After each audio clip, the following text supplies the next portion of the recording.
திருவண்ணாமலையில் புதிய பேருந்து நிலையமான கலைஞர் நூற்றாண்டு பேருந்து நிலையத்தை சில நாட்களுக்கு முன்பு முதலமைச்சர் மு.க.ஸ்டாலின் திறந்து வைத்தார். அதைத் தொடர்ந்து கடந்த செவ்வாய்க்கிழமை முதல் பேருந்து நிலையம் இயங்க தொடங்கியுள்ளது. வெளியிலிருந்து பார்ப்பதற்கு சிறிய அளவாக தோன்றினாலும் பேருந்து நிலையம் உள்கட்டமைப்பு பிரம்மாண்டமாகவே அமைந்துள்ளது. 2 கட்டங்களாக கட்டப்பட்டு வரும் இந்த பேருந்து நிலையம் முதல் கட்டத்தில் 50 பேருந்துகள் நிற்கின்ற அளவிலும், சில நாட்களில் பணி முடியும் 2ஆம் கட்டத்திலும் 50 பேருந்துகளும் நிற்க முடியும். ஆக மொத்தம் 100 பேருந்துகள் இந்த நிலையத்தில் ஒரே நேரத்தில் நிறுத்தப்படும் வசதி கொண்டுள்ளது. தற்பொழுது சென்னை, விழுப்புரம், கடலூர், பண்ருட்டி, திருச்சி செல்வதற்கான பேருந்துகள் புதிய பேருந்து நிலையத்திலிருந்து இயங்குகின்றன. சென்னை பேருந்துகள் புதிய பேருந்து நிலையத்திலிருந்து இயங்குவதைத் தொடர்ந்து பெரியார் சிலையில் இருந்து பழைய பேருந்து நிலையம் செல்லும் பாதை போக்குவரத்து நெரிசலின்றி உள்ளது. அனைத்து பேருந்துகளும் புதிய பேருந்து நிலையத்தில் இயங்க தொடங்கிவிட்டால் நகர பேருந்து போக்குவரத்து நெரிசல் குறையும் என்றும், அதே நேரத்தில் புதிய பேருந்து நிலையத்திலிருந்து நகருக்குள் வருவதற்கும்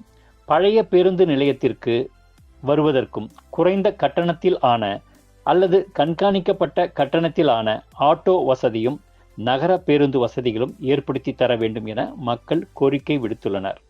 மேலும் புதிய பேருந்து நிலையத்தில் கடைகள் திறக்கப்பட்டு மக்களுக்கான அத்தியாவசிய பொருட்கள் விற்கப்பட வேண்டும் என்பதும் மக்களின் கோரிக்கையாக உள்ளது.